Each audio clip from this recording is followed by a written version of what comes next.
Ya Rory, Gubernur Petahana Basuki Cahayapurnama sore tadi ini bertemu dengan Ketua Umum Partai Nasdem di gedung DPP Partai Nasdem Gondang Dia, Jakarta. Perbincangan begitu hangat tadi terjadi antara Ketua Umum Partai Nasdem dan juga Basuki Cahayapurnama selama kurang lebih 20 menit di kantor DPP Partai Nasdem Gondang Dia, Jakarta. Dan kita langsung akan bertanya kembali bersama dengan Basuki Cahayapurnama dan juga Ketua Umum Partai Nasdem Surya Paloh. Saya ke Pak Ahok terlebih dahulu. Pak Basuki, apa atau bagaimana tanggapan Bapak melihat hasil hitung cepat sejumlah lembaga survei yang mengunggulkan Anies dan juga Sandiaga Uno? Ya ini artinya orang Jakarta pengen gubernur baru. Saya kira itu aja. Ya kan? Berarti yang kita kerjakan selama ini mungkin orang Jakarta berpikir mau dapat gubernur yang lebih baik lagi daripada sebenarnya kami kerjakan. Saya kira itu aja sih sebetulnya. Nah, dari hasil hitung cepat ini kan Pak Anies dan juga Pak Sandiaga Uno unggul. Sudahkah telepon salah satu di antaranya untuk mengucapkan Tadi selamat? saya berusaha telepon Pak Anies, HP-nya nggak aktif semua. Ada 2 nomor yang saya punya. Jadi saya sudah WhatsApp saja ucapin selamat kepada beliau.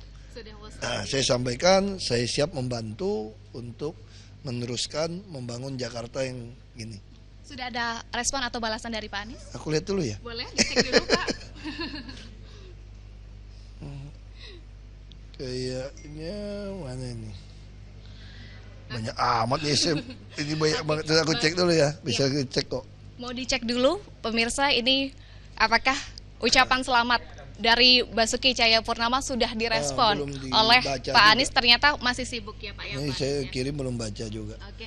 Lalu jika Pak Anies nonton Metro TV, apa yang ingin disampaikan kepada Pak Anies atau Pak Sandiaga Uno? Ya saya mau ucapkan selamat untuk menjadi gubernur masa periode 2017-2022 dan kami sisa 6 bulan sampai pelantikan Oktober akan bekerja dengan baik cepat. Nah semua data kalau beliau pengen tahu kita kan memang open system, semua orang bisa lihat. Nah jadi setiap saat bisa datang mau tanya apa kita akan bantu sehingga dalam 6 bulan ini supaya nyambungnya juga pas gitu. Oke. Saya kira itu. Oke, 6 bulan sisa masa bakti sebagai Gubernur DKI Jakarta bersama dengan Pak Jarod sebagai Wakil Gubernur DKI Jakarta. Apa program prioritas yang akan dikebut nih Pak dalam jangka waktu 6 bulan ini? Kita mau bereskan soal untuk sertifikasi dengan BPN. Sertifikasi BPN itu kita pengen semua orang Jakarta punya sertifikat tanpa perlu bayar BPHTB. Lalu kayak yang di atas 2 miliar dia boleh nunggak dulu. Nah yang kedua kita mau kejar untuk dapat e-katalog di dalam LKPP supaya toko bangunan itu bisa otomatis masuk e-katalog. Sehingga kita begitu ada pasukan merah sebagai pegawai harian lepas butuh bahan bangunan langsung beli. Nah kita pengen semua rumah kumuh di Jakarta itu mulai dikerjain. Ada bedah rumah yang belinya gampang dengan e-katalog. Nah yang ketiga tentu kita harapkan sudah ada berapa masyarakat tertarik rumahnya itu kerjasama dengan Pemda. Misalnya tanahnya 100 meter, nanti Pemda bangun apartemen setengah jadi taman, setengah jadi apartemen, dia dapat 2,5 kali, berarti dapat 7 unit.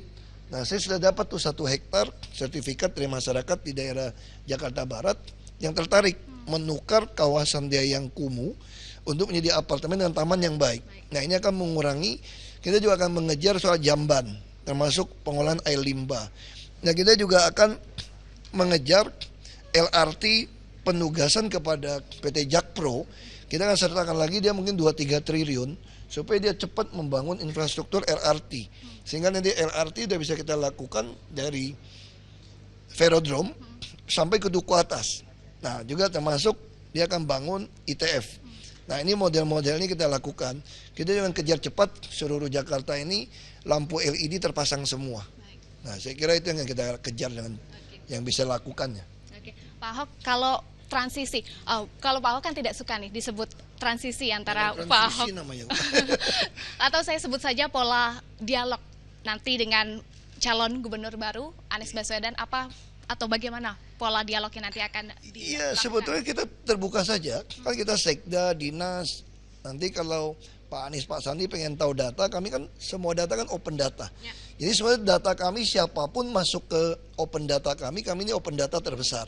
Semua data kami terbuka, sampai anggaran sampai gaji kami, operasional kami terbuka. Semua orang bisa lihat sebetulnya. Jadi nggak ada rahasia di DKI. Bahkan semua rapat kami diupload di YouTube. Nah, kita harapkan masyarakat bisa terus ikut. Pak Anies dan Pak Sandi bisa terbiasa juga, semua rapat-rapat penting itu ada di YouTube. Jadi tidak ada suuzon, ada kecurigaan di antara kita, bela si A, bela si B. Saya kira ini juga baik. Oke. Lalu ke Pak Surya, bagaimana Bapak menanggapi antara hubungan dengan Pak Ahok dan juga Pak Anies yang nampaknya saat ini sudah cair, dinamika yang sempat terjadi, polarisasi yang sempat terjadi nampaknya sudah cair, Pak Surya? Ya, tidak banyak yang mengetahui, tapi saya perlu mengambil kesempatan untuk memberitahukan sekaligus. Kedua mereka ini adik-adik saya. Ketika saya mendirikan organisasi kemasyarakatan Nasional Demokrat, mereka adalah dua-dua anggota deklarator. Ya, ini dia yang bertempur ini sesama Nasional Demokrat. Ya, yang satu Anies, yang terpilih menjadi gubernur sekarang adalah pembaca manifesto deklarasi Nasional Demokrat. Yang hadir di belakang Anies dan siap, itu adalah anggota deklarator namanya Ahok. Nah, saya melihat ini kompetisi di antara dua adik. Ya, saya ucapkan selamat pada yang menang dan saya bilang pada yang kalah selamat juga supaya di masa depan lebih baik lagi ke depan. Ya. Lalu Pak Ahok, apa nih harapan yang ingin disampaikan kepada Pak Anies dan juga Pak Sandiaga Uno untuk memimpin Jakarta sebagai gubernur dan wakil gubernur yang baru, meskipun belum resmi ya, menunggu masih rekapitulasi dari KPU?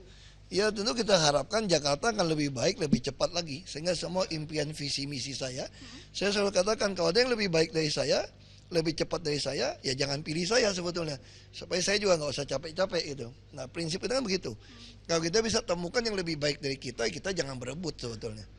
Itu aja saya kira. Kita harapkan dia harus lebih baik daripada yang saya lakukan. Nah. Lalu ke Pak Surya, Pilkada DKI memang akan usai dan dinamikanya sudah cair, tapi kita masih punya agenda politik lainnya, Pilkada serentak 2018, kemudian pemilu legislatif dan juga Pilpres 2019. Tidak dapat dipungkiri ada kemungkinan dinamika yang akan terjadi. Apa yang bisa dipetik dari perjalanan demokrasi Pilkada DKI Jakarta ini? Saya sudah katakan berulang kali, sekali lagi saya ingin ingatkan, kita mengambil hikmah pembelajaran bagi sistem demokrasi yang sedang kita miliki saat ini, di dalam proses yang terus menuju ke arah demokrasi yang lebih baik, lebih matang. Nah, di sana kita akan lebih banyak mengambil azas manfaat daripada sistem demokrasi ini. Nah, kalau kita tidak mengambil hikmah, belajar dari di mana kekurangan-kekurangan kita tidak akan maju-maju. Tapi saya yakin dan percaya, pikiran-pikiran yang mengarahkan kepada satu polarisasi, kecenderungan kepada hal-hal yang mendestruktifkan diri, tidak membesarkan semangat kekitaan, semakin hari semakin menurun. Kita akan melihat dan merasakan, menempatkan sikap optimisme kita, kepentingan nasionalisme kita pasti di atas segala kepentingan kelompok dan golongan.